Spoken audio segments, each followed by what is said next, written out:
اسلام کو۔ حضور نبی کریم صلی اللہ علیہ وآلہ وسلم نے فرمایا انما سمی شعبان، تمہیں پتہ ہے کہ اس شعبان کا نام شعبان کیوں رکھا گیا ہے؟ لأنه ينشئ فيه خیر کثیر للصائم، فرمایا کہ بے شک اس میں رب تعالیٰ کی برکتیں نازل ہوتی ہیں، رحمتیں نازل ہوتی ہیں، بہت سارے اس کے فضائل ہیں۔ اللہ تعالیٰ خاص رحمت فرماتا ہے لأنه ينشئ فيه خیر للناس لکثیر للصائم، بہت ساری برکتیں نازل فرماتا ہے۔ کیا فرمایا؟ للصائم، کن کے لیے برکتیں نازل فرماتا ہے، کن کے لیے نور نازل فرماتا ہے؟ للصائم، روزہ داروں کے لیے اللہ تعالیٰ نازل فرماتا ہے۔ اور پھر کیا فرمایا؟ حتی یدخل الجنہ، فرمایا کہ یہاں تک کہ رب تعالیٰ ان لوگوں کو جنت عطا فرما دیتا ہے، ان لوگوں کو جنت میں داخل فرما دیتا ہے۔ شعبان معظم میں روزے رکھنے کے بارے میں بہت ساری روایتیں ہیں۔ نبی کریم صلی اللہ علیہ وسلم کی بارگاہ میں ایک صحابی آیا، عرض کی یا رسول اللہ صلی اللہ علیہ وآلہ وسلم ہمیں بتائیں کہ آپ اس قدر روزے کیوں رکھتے ہیں؟ ماہ شعبان کا مہینہ آتا ہے، ہم دیکھتے ہیں کہ آج سے پہلے اس مہینے کے علاوہ کسی مہینے میں اس قدر روزے نہیں رکھتے کہ جس قدر شعبان کے مہینے میں روزے رکھتے ہیں رمضان کے علاوہ۔ تو آپ اس کی برکت تو بتائیں، اس کی وجہ بتائیں کہ آپ روزے کیوں رکھتے ہیں؟ تو حضور نبی کریم صلی اللہ علیہ وسلم نے فرمایا کہ اس مہینے میں ایک ایسی رات ہے کہ جس میں رب تعالیٰ کی بارگاہ میں اعمال پیش کیے جاتے ہیں، جتنے نیکیاں کی ہیں، جتنے قرآن پاک کی تلاوت کی ہے، جتنی بھلائی کی ہے، جتنے صدقے کیے ہیں، جتنی خیرات کی ہے، جتنا صلہ رحمی کی ہے، جتنا تم نے اچھا کام کیا ہے، نبی کریم صلی اللہ علیہ وسلم فرماتے ہیں کہ تمام کام رب تعالیٰ کی بارگاہ میں پیش ہوتے ہیں۔ اس شعبان معظم کی 15ویں رات، شب برات کی رات، رب تعالیٰ کی بارگاہ میں فرشتے رجسٹر لے کر جاتے ہیں۔ جو زندگی میں ہم نے سال کو گزارا ہے، اس سال میں جو ہم نے عمل کیے ہیں، چاہے اچھے کیے ہیں یا برے کیے ہیں، وہ تمام اعمال لکھ دیے گئے ہیں، وہ رجسٹر اٹھا کر رب تعالیٰ کی بارگاہ میں جاتے ہیں۔ میں یہ چاہتا ہوں کہ جب رب تعالیٰ کی بارگاہ میں میرا رجسٹر حاضر ہو، رب تعالیٰ کی بارگاہ میں میرے بارے میں پوچھا جائے تو مجھے لکھ اس رجسٹر کے پہلے صفحے پر بھی لکھا ہو اور آخری صفحے پر بھی لکھا ہو کہ نبی کریم صلی اللہ علیہ وآلہ وسلم، اللہ کے نبی، پیارے نبی صلی اللہ علیہ وآلہ وسلم، سال کے شروع سے بھی جب رجسٹر شروع ہوا اور جس رجسٹر کی آخری لائن لکھی گئی اس وقت بھی حضور نبی کریم صلی اللہ علیہ وسلم روزے تھے۔ تو پتہ لگا کہ اس مہینے میں روزے رکھنا بہت ہی فضیلت کا باعث ہے۔ اسی وجہ سے نبی کریم صلی اللہ علیہ وآلہ وسلم کثرت سے روزے رکھا کرتے تھے۔ نبی کریم صلی اللہ علیہ وسلم کی بارگاہ میں حضرت عائشہ صدیقہ رضی اللہ عنہا کیا فرماتی ہیں؟ نبی کریم صلی اللہ علیہ وسلم کو آپ نے عبادت میں دیکھا، آپ ایک رات کو عبادت میں لگے رہتے، راتوں رات عبادت میں لگے رہتے، رات کو طویل، پوری رات لمبی ہوتی۔ آپ دیکھتی کہ آپ کبھی قیام میں کھڑے ہیں، کھڑے ہو کے نماز پڑھتے ہیں اور کبھی بیٹھ کر پڑھتے ہیں، یہاں تک کہ پوری رات گزر جاتی ہے۔ میں دیکھتی ہوں کہ آپ نے آرام نہیں فرمایا بلکہ پوری رات عبادت میں گزاری۔ نبی پاک صلی اللہ علیہ وسلم کی زوجہ محترمہ عائشہ صدیقہ رضی اللہ تعالیٰ عنہ فرماتی ہے کہ اس قدر عبادت کرتے، اس قدر رات رات کھڑے ہو کر بیٹھ کر اس قدر رب تعالیٰ کی عبادت کرتے کہ آپ کے پاؤں سوج جاتے، اور نبی کریم صلی اللہ علیہ وسلم پوری رات عبادت میں لگے رہتے، اور جب آپ نماز سے فارغ ہو جاتے، رات گزر جاتی، دن صبح ہو جاتی، نماز فجر ہو جاتی، تو میں آپ کے پاؤں کو دیکھتی، جو آپ کے پاؤں سوجے ہوئے ہوتے تو میں آپ کے پاؤں کو دباتی۔ نبی کریم صلی اللہ علیہ وسلم اس قدر اللہ تعالیٰ کی بارگاہ میں جھکا کرتے تھے، اس قدر رب تعالیٰ کی بارگاہ میں عبادت کرتے تھے۔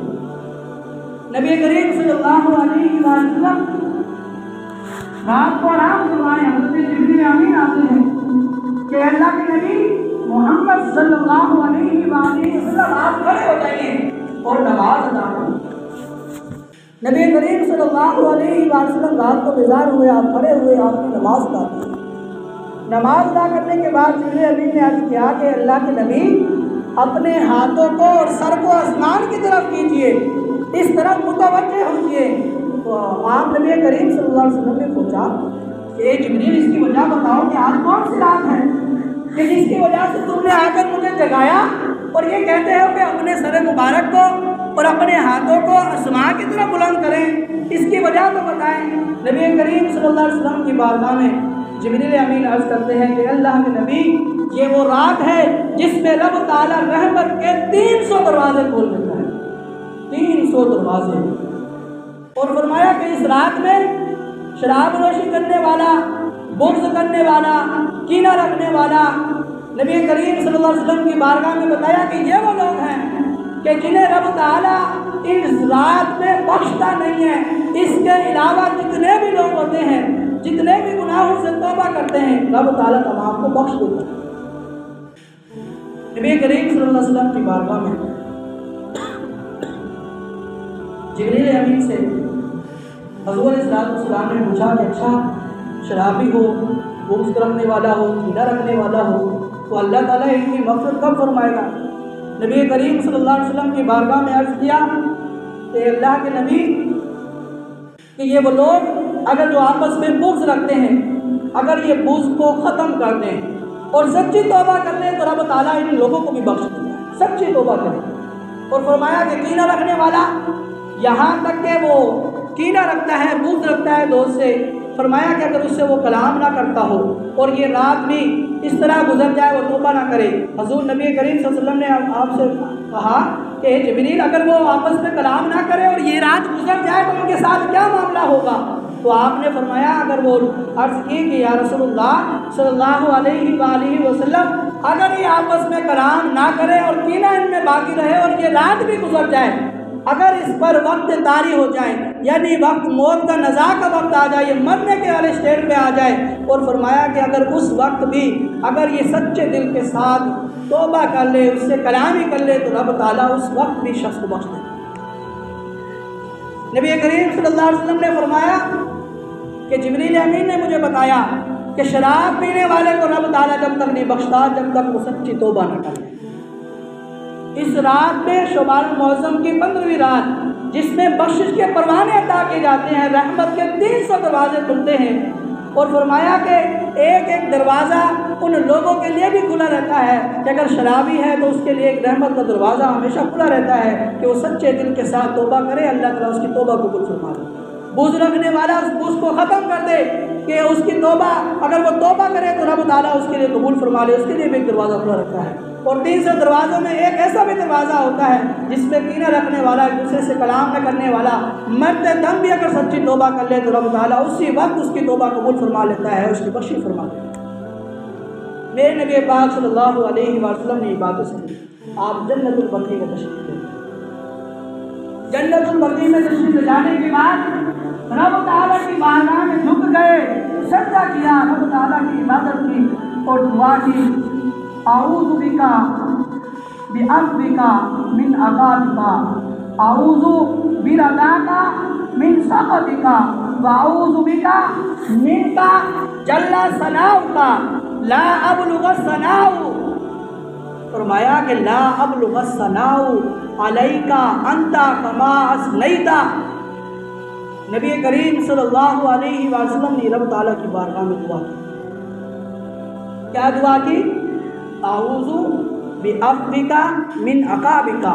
فرمایا کہ مولا تیری ناراضگی سے بخشش چاہتا ہوں، تیرے عذاب سے میں رب تعالیٰ مغفرت چاہتا ہوں کہ رب تعالیٰ تو مغفرت فرما دے۔ اعوذ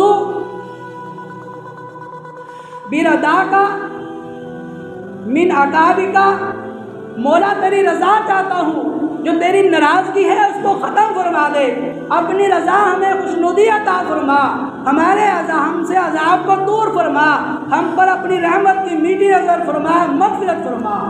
اور فرمایا اعوذ بکا منکا جل ثناؤکا، رب تعالیٰ ہم تیری تعریف نہیں کر سکتے، تیری شان بہت ہی بلند و بالا ہے، لا اسنع، فرمایا لا ابلغ الثناء، رب تعالیٰ ہم تیری تعریف و ثنا بیان نہیں کر سکتے، علی نفسکا، مولا جس قدر تو نے اپنی تعریف بیان کی ہے بے شک اسی لائق ہے، ہم جس قدر تعریف کر سکتے ہیں مولا ہماری تعریف اس طرح کر ہی نہیں سکتے جس قدر تو نے اپنی تعریف خود بیان کی۔ سجدے میں دعا مانگی، نبی کریم صلی اللہ علیہ وسلم نے 15واں شعبان المعظم کی رات کو جنت البقیع تشریف لے گئے اور آپ نے وہاں پر رب تعالیٰ کی عبادت کی، سر کو جھکایا، سجدہ کیا اور امت کے لیے دعا کی، اعوذ بعفوک من عقابک، اعوذ برضاک من سخطک، اعوذ بک منک جل ثناؤک، لا ابلغ الثناء علیک کما اثنیت علی نفسک۔ رب تعالیٰ نے بخشش طلب کی، حضور علیہ السلام نے اللہ تعالیٰ کی بارگاہ میں بخشش طلب کی۔ کس کے لیے کی؟ ہم سب کے لیے، ہم سب کے لیے رب تعالیٰ کی بارگاہ میں جھکے۔ ایک کرے رب تعالیٰ کے لیے عبادت کرنا، رب تعالیٰ کے لیے حضور نبی کریم صلی اللہ علیہ وسلم راتوں کو ادا کرتے تھے، رات رات عبادت کیا کرتے تھے، وہ پھر جب عبادت کرتے تھے پھر اپنی امت کو نہیں بھولتے تھے۔ اور فرمایا کہ پھر آخری وقت آیا، رات کا آخری پہر، رات کے 3 حصے کیے، ایک حصے میں آپ نے کیا کی، آپ کو پتہ لگا ایک حصے میں کیا ہوتا ہے کہ لوگوں کی مغفرت کی جاتی ہے۔ کیا کی جاتی ہے؟ مغفرت کی ہے۔ شرابی ہو، بغض رکھنے والا ہو، کینہ کرنے والا ہو، کینہ رکھنے والا ہو، جھوٹ بولنے والا ہو، سود کھانے والا ہو، حرام کھانے والا ہو، قتل کرنے والا ہو اور طرح طرح کے گناہ کرتا ہو، لیکن رب تعالیٰ کی بارگاہ میں 1/3 حصہ آپ نے بتایا کہ 1/3 حصے میں رب تعالیٰ کے بندے توبہ کرتے ہیں تو رب تعالیٰ اس کی توبہ قبول فرماتا ہے۔ فرمایا کہ ایک حصہ وہ ہے کہ جس میں توبہ کی جاتی ہے، اس قدر اس رات میں ایک حصے والی پہلے حصے میں شعبان المعظم کی 15ویں رات کو پہلے حصے میں بخشش طلب کرنی چاہیے، اور آخری درمیانی حصے میں رب تعالیٰ کی بارگاہ میں جھکنا چاہیے۔ کیا کرنا چاہیے؟ تلاوت قرآن پاک پڑھنی چاہیے، نوافل کرنا چاہیے۔ نبی کریم صلی اللہ علیہ وآلہ وسلم رات کا آخری پہر ہوا، نبی کریم صلی اللہ علیہ وآلہ وسلم کی بارگاہ میں جبریل امین آتے ہیں کہ اللہ کے نبی کریم صلی اللہ علیہ وآلہ وسلم عرض کرتے ہیں کہ آپ سب کو اٹھائیں آسماں کی طرف، کہ ہر دروازے پر آپ کیا دیکھتے ہیں کہ ایک ایک فرشتہ مقرر ہے۔ 300 دروازے ہیں، 300 دروازے۔ کیا فرمایا؟ جبریل امین نے عرض کیا تھا کہ اللہ کے نبی، اللہ تعالیٰ نے 300 دروازے اس رات کو کھول دیے، ایک ایک دروازہ فلاں فلاں گناہ کرنے والا، اگر یہ گناہ کرتے ہیں، امت میں آپ کی گناہ اگر شامل ہو تو گناہ کرتے ہیں تو وہ لوگ اس قدر توبہ کرتے رہیں، رب تعالیٰ ان کی توبہ کو قبول فرماتا رہتا ہے۔ اس رات کو بخشش طلب کرتا ہے تو رب تعالیٰ کے بندے توبہ کرتے ہیں تو رب تعالیٰ اسے قبول فرماتا ہے۔ نبی کریم صلی اللہ علیہ وسلم نے عرض کیا، آپ نے دیکھے کہ ہر دروازے پر کیا ہے؟ ایک فرشتہ ہے۔ نبی کریم صلی اللہ علیہ وسلم کے دیوان وہ فرشتہ پہلے دروازے پر جو فرشتہ ہے وہ ندا لگاتا ہے۔ کیا لگاتا ہے؟ ندا لگاتا ہے کوئی ایسا کہ جو آج دعا مانگے ان کی دعا قبول کی جائے؟ دوسرے دروازے والا ہے کوئی بخشش مانگنے والا کہ آج ان کی بخشش کر دی جائے؟ تیسرے دروازے میں ہے کوئی رزق مانگنے والا کہ اس کو رزق عطا کیا جائے؟ ہے کوئی بیماری سے شفا مانگنے والا کہ اسے شفا دی جائے؟ ہے کوئی بے روزگار جسے روزگار عطا فرمایا جائے؟ اسی طرح فرشتے ہر دروازے پر ندا کرتے رہتے ہیں یہاں تک کہ رات ختم ہونے کے پہر ہوتا ہے اور فجر کا وقت ہوتا ہے، یہاں تک کہ فجر کا جب تک وقت شروع نہ ہو وہ فرشتے ندا کرتے رہتے ہیں۔ تو جو بھی پریشانی ہو، جو بھی بیماری ہو، جو بھی تکلیف ہو، جتنا بڑا گناہ ہو، قتل کرنے والا ہو، شرابی ہو، جواری ہو، کینہ رکھنے والا ہو، بغض رکھنے والا ہو، حسد کرنے والا ہو، جھوٹ بولنے والا ہو، قتل و غارت میں رہتا ہو، لڑائی جھگڑوں میں رہتا ہو، اور دھوکے بازی کرتا ہو، سود کھاتا ہو، حرام کھاتا ہو، لڑائی جھگڑے ہو، بہت کچھ فساد کرتا ہو، لوگوں کا حق بھی کھا جاتا ہو، لیکن نبی کریم صلی اللہ علیہ وسلم کے دیوان قدر و شعبان المعظم کی ایسی برکت والی رات ہے جس میں 300 دروازے کھلتے ہیں، اور 300 دروازے بہت ہی زیادہ رحمت کے ہوتے ہیں کہ جس میں رب تعالیٰ خود تجلی فرماتا ہے آسمان دنیا پر کہ ہے کوئی مانگنے والا۔ اللہ تعالیٰ فرشتوں کی ڈیوٹی لگاتا ہے، وہ پوری رات یہ بات کہتے رہتے ہیں کہ کوئی ہے بخشش مانگنے والا، کوئی ہے رزق مانگنے والا، ہے کوئی اولاد مانگنے والا، ہے کوئی بے روزگاری سے روزگار مانگنے والا، ہے کوئی گناہوں سے چھٹکارا مانگنے والا، ہے کوئی بخشش مانگنے والا۔ رب تعالیٰ کے فرشتے یہ دعائیں التجا وہ ندا کرتے رہتے ہیں کہ آ جاؤ رب تعالیٰ کی بارگاہ میں جھک جاؤ، رب تعالیٰ تمہیں بخش۔ 300 دروازے نبی کریم صلی اللہ علیہ وسلم کے دیوان حضرت حسن ابن علی یعنی علی المرتضیٰ شیر خدا کرم اللہ کرم کے لخت جگر حضرت حسن رضی اللہ عنہ فرماتے ہیں کہ جو 3/4 حصہ ہے نا رات کا، رات کے 3 حصے مقرر فرمائے۔ آپ فرماتے ہیں پہلے حصے میں ذکر و اذکار کرنا چاہیے۔ کیا کرنا چاہیے؟ ذکر و اذکار کرنا چاہیے۔ اور آیات کریمہ نازل ہوئی ان اللہ و ملائکتہ یصلون علی النبی۔ اس مہینے میں 15 شعبان کی رات میں، اس ماہ مکرم میں، شعبان المعظم کے مہینے میں یہ آیات کریمہ نازل ہوئی ہے کہ بے شک اللہ تعالیٰ اور اس کے فرشتے نبی کریم صلی اللہ علیہ وسلم پر، اپنے نبی پر درود پاک پڑھتے ہیں۔ یا ایھا الذین آمنو، اے ایمان والو کہ تم ایمان لا چکے ہو، کیا فرمایا؟ یا ایھا الذین آمنو صلوا علیہ وسلموا تسلیما۔ اب کیا کرو؟ تم سلام بھی پڑھتے رہو اور درود بھی پڑھتے رہو۔ تو آپ نے کیا فرمایا؟ حسن ابن علی رضی اللہ عنہ نے فرمایا کہ ایک حصہ کیا کہتا ہے؟ ذکر و اذکار کہتا ہے۔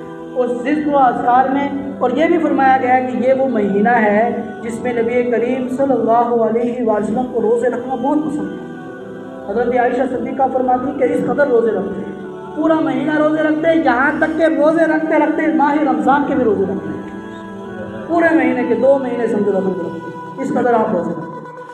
اور نبی کریم صلی اللہ علیہ وسلم کے دیوانوں بزرگ فرماتے ہیں کہ یہ وہ مہینہ ہے جس میں آیات کریمہ نازل ہوئی۔ اس آیات کریمہ کا شان نزول ماہ شعبان میں نازل ہوا۔ شعبان مہینے کو برکت والا بنایا اور بتایا کہ اس مہینے میں کثرت کے ساتھ نبی پاک صلی اللہ علیہ وسلم پر درود پاک ہونا چاہیے۔ اور کیا دوسری رات اب نبی کریم صلی اللہ علیہ وسلم جب آپ نے جبریل امین نے بتایا تھا کہ یہ توبہ کرنے والا شرابی ہو، کینہ رکھنے والا ہو، موزہ رکھنے والا ہو، اگر توبہ کرے تو اللہ تعالیٰ ان کی توبہ قبول فرما لیتا ہے، ان کی بخشش فرما دیتا ہے۔ تو آپ نے کیا کیا تھا؟ جنت البقیع میں، جنت البقیع کیا ہے؟ قبرستان ہے جس میں صحابہ کرام علیہ رضوان اور بہت سارے لوگوں کی آج تک بھی وہاں پر مدفن ہوتے ہیں، جن کو نصیب ہوتا ہے اس جنت بقیع میں، جنت کا ایک ٹکڑا ہے جہاں وہ اگر کوئی وہاں پر دفن ہو جائے تو اس کی بخشش نبی کریم صلی اللہ علیہ وسلم کی بارگاہ میں 7 حصہ ہے جو جنت البقیع ہے، ایک ٹکڑا ہے جو نبی کریم صلی اللہ علیہ وسلم کی مزار مبارک سے قریب ہے، اس کی برکت کی وجہ سے رب تعالیٰ نے جو بھی وہاں پر دفن ہوتا ہے اللہ تعالیٰ بخش دیتا ہے۔ تو آپ کی عادت کریمہ کیا ہوئی کہ آپ شعبان المعظم میں 15ویں رات کو کیا کیا؟ آپ گزر گئے جنت البقیع میں۔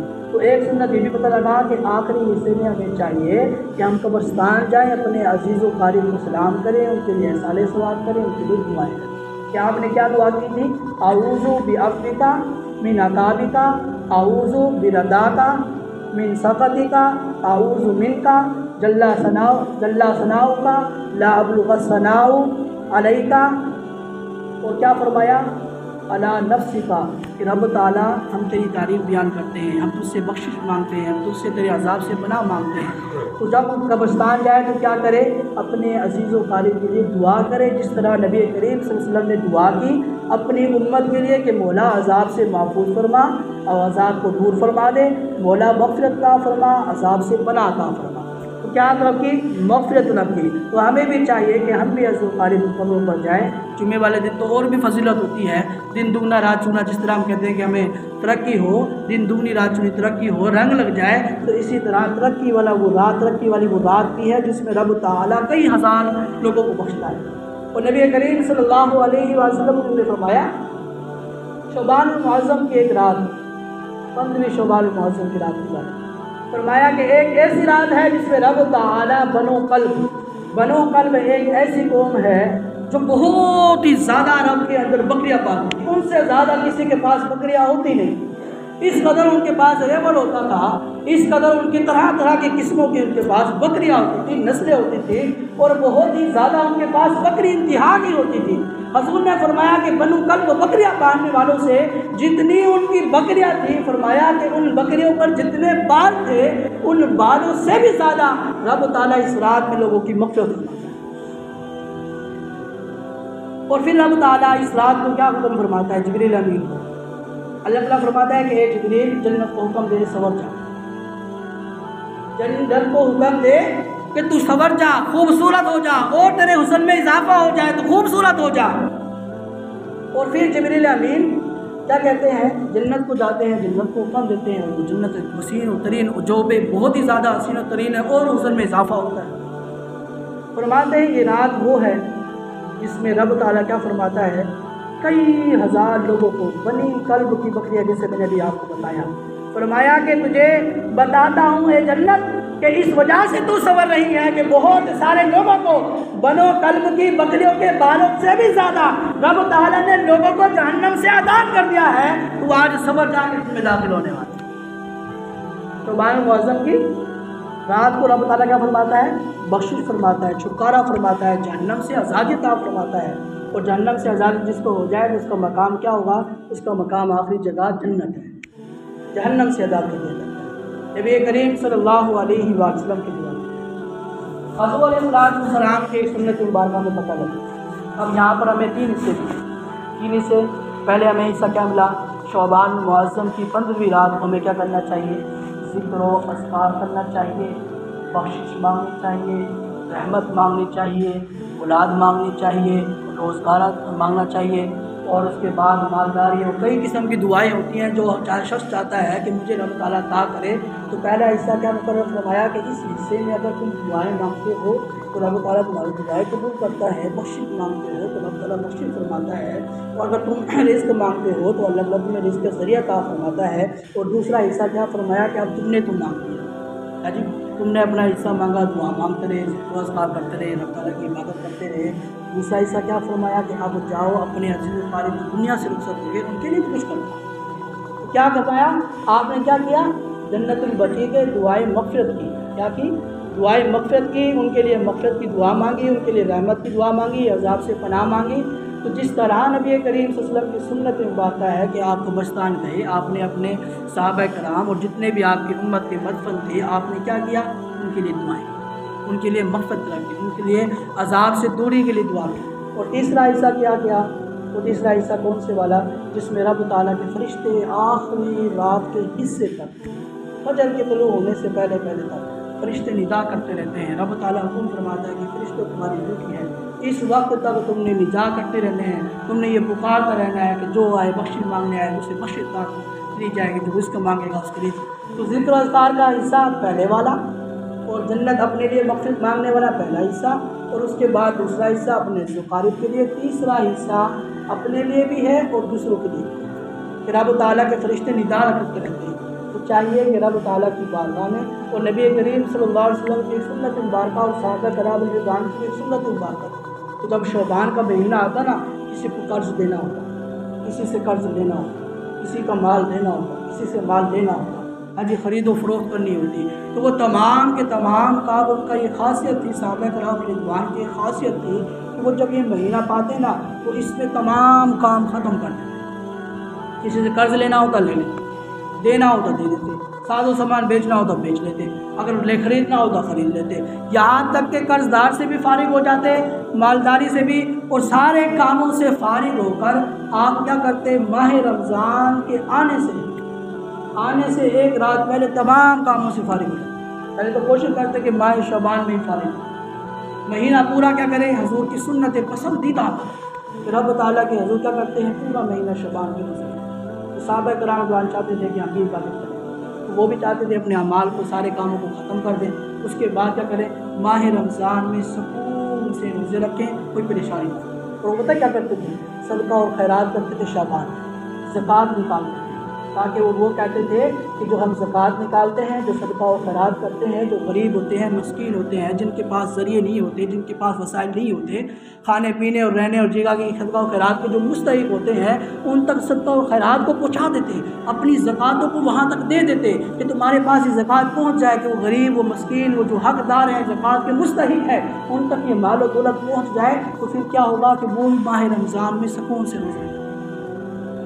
ان کی خاصیت کیا تھی کہ وہ خرید و فروخت سے، قرض سے، لین دین سے اور تمام معاملات سے کیا ہو جاتے، فراغت حاصل کر لیتے، اور زکوٰۃ اس مہینے میں نکالتے تاکہ زکوٰۃ زیادہ سے زیادہ لوگوں تک پہنچے، وہ غریب مسکین جو روزے رکھنے سے، جو ان کے پاس کھانے اور پینے کی اور پہننے کی چیزیں نہیں ہیں، ان تک یہ مالدار پہنچے، یہ مال پہنچے، یہ چیزیں پہنچیں، تاکہ وہ لوگ بھی سکون حاصل کریں، عافیت حاصل کریں، دل کے سکون کے ساتھ پھر ماہ رمضان جب ان کے پاس آئے تو ان کے پاس وسائل ہو، ان کے پاس یہ چیزیں موجود ہوں کہ وہ سکون کے ساتھ روزے رکھ سکیں، بغیر پریشانی کے رب تعالیٰ کی بارگاہ میں جھکتے ہیں۔ دعائیں کہ اللہ مجھے اور آپ سب کو عمل کرنے کی توفیق عطا فرمائے۔ وما علینا الا البلاغ۔ سنت ادا فرمائے۔